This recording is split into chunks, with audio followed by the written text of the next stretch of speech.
los hermanos, es un milagro que está, o son dos milagros en uno, que se encuentra en el relato de San Marcos y que me gustaría compartir porque tiene, como decíamos esta mañana, la enseñanza de la palabra de Dios de los milagros. Siempre el milagro en sí es un acontecimiento que sobrepasa las leyes naturales. Cuando el Señor irrumpe esas leyes naturales que Él mismo fijó, se considera que es un milagro. Y conocemos y hemos experimentado muchísimos milagros que aparecen en la palabra de Dios y también en nuestras vidas. Pero más allá de lo sobrenatural, siempre hay una enseñanza por detrás, se llama un metamensaje que trae el milagro, una enseñanza que nos lleva a poder reflexionar, en este caso, sobre a qué cosas apunta lo sobrenatural que Jesús hace. Y muchas veces apunta en una denuncia contra el sistema, una denuncia contra la religiosidad, una denuncia contra la injusticia, una denuncia contra aquellos que son apagados sus voces o silenciados por medio de sistemas de injusticia y de opresión. Por eso es muy interesante dilucidar de la palabra de Dios a qué apunta, por ejemplo, este milagro o estos dos milagros que nos trae Marcos y que habla del capítulo 5, la hija de Jairo y la mujer que tocó el borde del manto de Jesús. Capítulo 5 de Marcos. Vamos a leer. A la mañana estuvimos concentrados en el mensaje de la mujer que tocó el manto, que padecía de flujo de sangre y que el Señor la sanó automáticamente por medio de su fe. Yo tengo compaginado, tengo comprimido el mensaje, después se lo voy a pasar a los grupos para que lo puedan escuchar, lo puedan ver.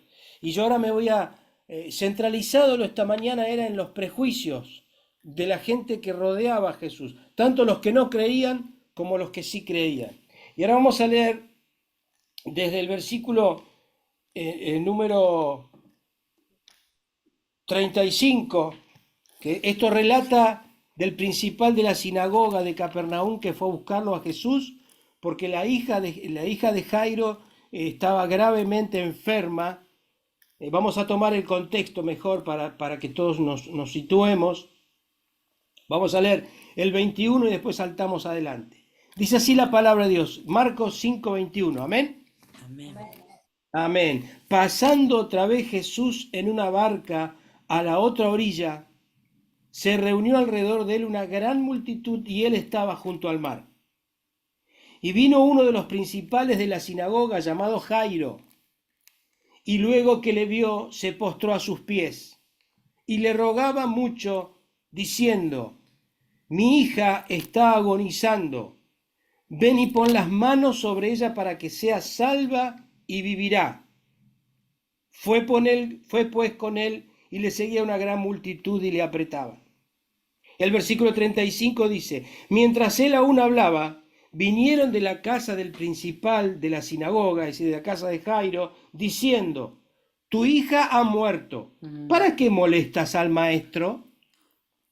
Pero Jesús, luego que oyó lo que se decía, dijo al principal de la sinagoga, ¿qué le dijo? No temas. ¿Qué nos dijo hoy el Señor durante todo el culto? No temas. No temas. No es casualidad, ¿eh? El Señor nos está hablando a todos. No temas, cree solamente. Estamos hablando de enfrentar la muerte. No temas, cree solamente. Y no permitió que la gente que le siguiese nadie, sino Pedro, Jacobo y Juan, hermano de Jacobo. Y vino a la casa del principal de la sinagoga y vio el alboroto y a los que lloraban y lamentaban mucho. Y entrando les dijo: ¿por qué alborotáis y lloráis? La niña no está muerta, sino duerme. Y se burlaban de él. Mas él, echando fuera a todos, tomó al padre y a la madre de la niña y a los que estaban con él, y entró donde estaba la niña. Tomando la mano de la niña le dijo, Talita Cumi, que traducido es, niña, a ti te digo, levántate. Y luego la niña se levantó y andaba, pues tenía 12 años, y se espantaron grandemente. Pero él les mandó mucho que nadie lo supiese, y dijo que se le diese de comer. Amén. Es palabra del Señor. Sí, amén. Bueno, una de las primeras cosas que tenemos que resaltar acá es la actitud valiente y desprejuiciada de Jairo. Jairo era el principal de la sinagoga. En ese tiempo, el templo estaba en Jerusalén. Y acá estamos hablando al norte, en la zona de Capernaum, en la ciudad de Capernaum, que era una ciudad perteneciente a la región de Galilea, donde había sinagogas. Eran lugares donde se reunían los judíos para adorar, para leer la palabra de Dios, el Antiguo Testamento obviamente, y de esa manera servir al Señor. Y había un principal de la sinagoga, como si fuera un pastor, había determinadas autoridades, también ancianos de la sinagoga, y el pueblo que se reunía en la sinagoga. Bueno, el hecho es que no estaba bien visto Jesús. No estaba recibido Jesús en el ambiente de la sinagoga ni allá en el templo de Jerusalén. Era considerado como un fraude. Era considerado como un embaucador. Así que, así como por ejemplo cuenta San Juan en Nicodemo, que era un principal también de los maestros judíos, fue de noche a verlo a Jesús porque tenía miedo de los judíos. Bueno, Jairo no tuvo ningún problema, a pesar de ser la autoridad que era, de acercarse y nada más ni nada menos que postrarse a los pies de Jesús Aleluya. para pedirle misericordia. Ahora fíjese usted, ¿no es cierto?, cómo muchas veces todos los tabúes, todas las preconcepciones que tenemos, los prejuicios, quedan de lado ante la gran necesidad. Había una gran necesidad que su hija estaba muy grave y para la comunidad judía, para esa época, una niña de 12 años que muriera, decía la tradición que cuando era cortada, pues se estimaba que si moría a esa edad tan temprana, era cortada de la faz de la tierra a causa de un pecado, a causa de un juicio de Dios. Y oh, qué cosa, que el juicio de Dios caía sobre la casa de Jairo. El juicio caía sobre la casa del pastor. ¿Qué habrá hecho? No sé si le suena esto a usted. Por eso la palabra de Dios siempre nos libra de culpa.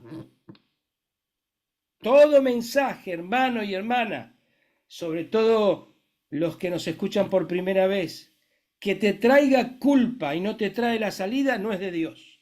Siempre el Señor te va a enfrentar, nos va a enfrentar con la realidad de nuestra miseria, con la realidad de nuestro pecado, con la realidad de que tenemos que arrepentirnos, pero una vez que lo hacemos, el Señor nos perdona y nos libra de la culpa.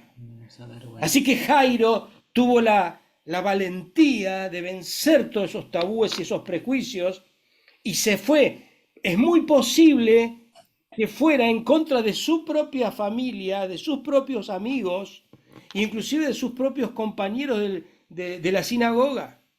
Y se postró a los pies del Señor y dijo, Señor, mi hija está agonizando, pero por favor ven, pon las manos sobre ella, que se sanará. Y esto no es un detalle menor. ¿Por qué le dijo pon las manos sobre ellas? ¿Sabe por qué? Porque estaba muy mal visto que un rabino, que un hombre tocara a una mujer. Y era considerado como un curandero barato que tocara a los enfermos. Pero además hay otra cosa que después vamos a ver, o la vemos ahora mejor.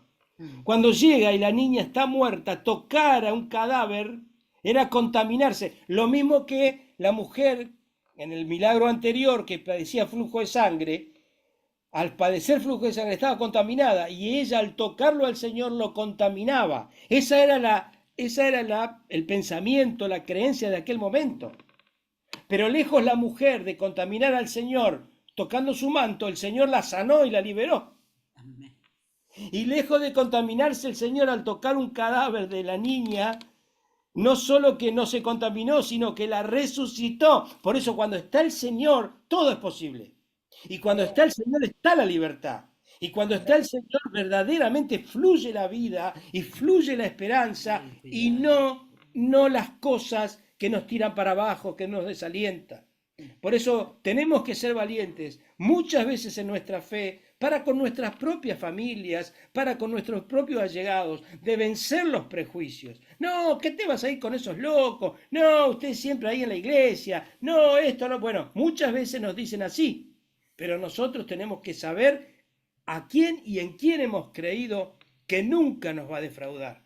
Por Amén. eso cuando vienen, fíjese los prejuicios, ¿no es cierto? Cuando vienen, dice, mientras Jesús hablaba con la mujer, que esto es un dato curioso, no se sabe qué pasó con la mujer que había sido sana inmediatamente. No se sabe si la siguió, si lo siguió, no se sabe, pero el asunto es que la mujer quedó sana. Cuando estaba todavía Jesús hablando, vinieron de la casa del principal de la sinagoga y fíjense usted que se dirigieron a Jairo. O sea, Jesús, en medio de la multitud, vinieron y en vez de, acababa de suceder un milagro terrible, tremendo, y esto es como que lo desconocieron a Jesús. Y se dirigieron a Jairo. ¿Se dan cuenta la escena? ¿Se dan cuenta la escena lo que significa? Está el Señor frente a la mujer que estaba ahí postrada, temblando, diciendo, soy sana y quedé sana, y el Señor le acaba de decir, tu fe te ha sanado, vete en paz, libre. Y viene esta gente y como desconociendo eso que sucedía, se dirigen a Jairo y le dicen, che, voy a hablarlo así vulgarmente para que por ahí se entienda mejor. Che, Jairo, dejate de embromar con este sinvergüenza, con este chanta, tu hija murió, déjalo de embromar. ¿Se entiende, no? Es decir, no solo lo estaban ninguneando a Jesús, sino que además le estaban diciendo a Jairo, Jairo, ¿ves que te expusiste en vano? Te mandaste al frente solo, viniste, y ahora ¿qué van a decir en la sinagoga? Que te viniste a postrar a los pies de un embaucador. ¿No ves que murió? Ya no hay más nada que hacer. ¿Se entiende, no? Jesús, prestando oído a esto, lo que se estaba diciendo, Jesús no estaba ausente de todas estas circunstancias. Por eso cuando Jesús les hablaba a los fariseos, dice, ¿qué cavilan ustedes en sus corazones, en sus pensamientos? Pensando que Jesús no se daba cuenta. Pero sí, Jesús se da cuenta. Y aún hoy se da cuenta. Amén. Aún hoy se da cuenta. ¿Y qué le dice? Jairo, no temas, cree solamente. Y yo me imagino a Jairo en ese momento de conmoción. Póngase usted en el lugar, le acaban de informar que el motivo por el cual estaba desesperado que su hija estaba agonizando, ahora ya estaba muerta. Como que no había más solución. No se olviden que en ese momento no se creía en la resurrección. Nosotros porque estamos con el diario del lunes. Nosotros porque ya sabemos que Jesús resucitó, que Jesús nos prometió a nosotros que vamos a resucitar, pero en ese momento no existía la posibilidad, ni se predicaba, ni se enseñaba de la resurrección. Es más, muchos de los judíos, que por ejemplo los saduceos, que eran un gran número de los judíos religiosos, los fariseos sí creían en la resurrección, pero no se predicaba. Y los saduceos no. Así que no era algo normal. Jesús dijo, no temas, cree solamente. Y se fue solamente allí con algunos. Con Pedro, con Jacobo, con Juan. Y la multitud quedó atrás. Y también me imagino el cuadro de la multitud, que quedó atrás. Y solo se iban Jairo, Jesús y los 3 apóstoles. ¿Qué habrá quedado pensando la multitud? ¿Y ahora qué va a hacer este?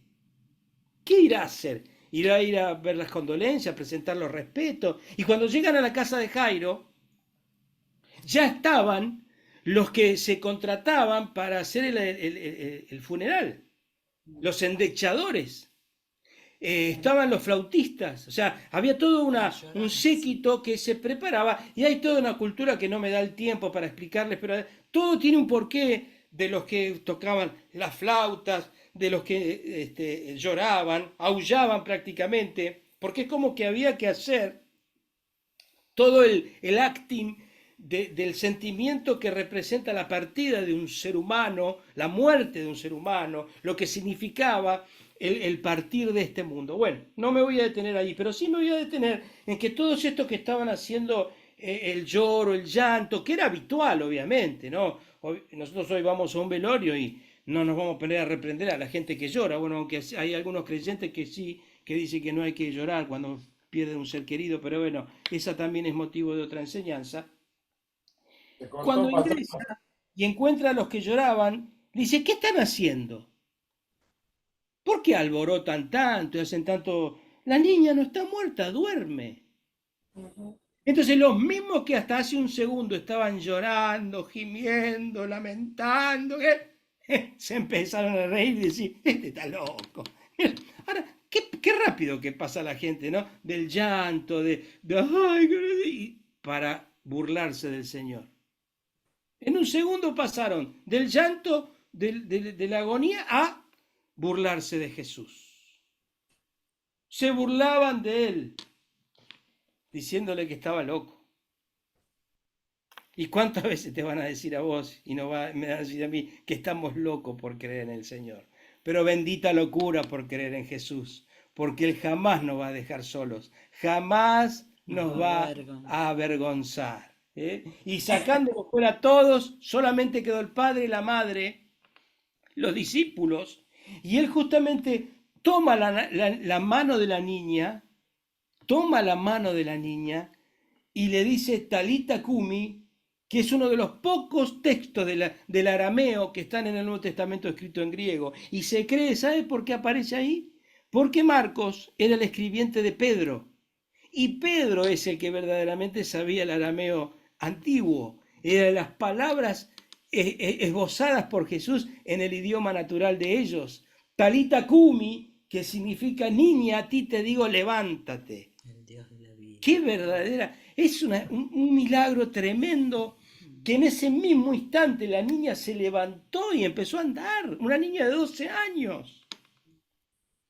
¿Cuántas veces nos ha tocado a nosotros estar frente a personas que han perdido la vida? ¿Y cuántas veces estuvimos pero tan forzados y luchando y orando para que el Señor bueno, pueda producir el milagro de la resurrección? Personalmente no lo hemos experimentado, pero hay casos que sí, y le damos gloria al Señor de la vida y de la esperanza. Y la niña se levantó y andaba, y, y dice que se espantaron grandemente. O sea, todos los que lloraban, aullaban, trataban a Jesús de loco, ahora se admiraron, se maravillaron, se espantaron diciendo, esto es un fantasma. Por eso Jesús manda a darle de comer.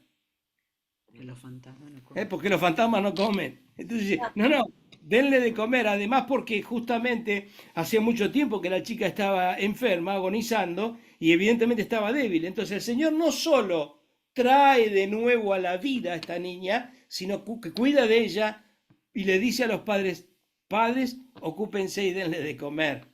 Qué maravilloso que es el Señor. Amén. Cómo nos trae de esperanza, cómo no deja nada suelto. Y hoy que el Señor nos está animando a todos en este culto presencial y por Zoom, a que no temamos, a que confiemos. ¿Cómo no confiar en este Jesús de la vida?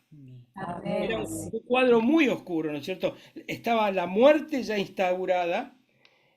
Fíjense que el cuadro de la enfermedad de la mujer anterior, si usted se remite para antes también, dice el milagro anterior relatado por el Evangelio de Marcos es el endemoniado gadareno, dice que habitaba en zonas de muerte y Jesús fue allí y restableció la vida y la libertad a este endemoniado gadareno que fue libre y comenzó a servir al Señor.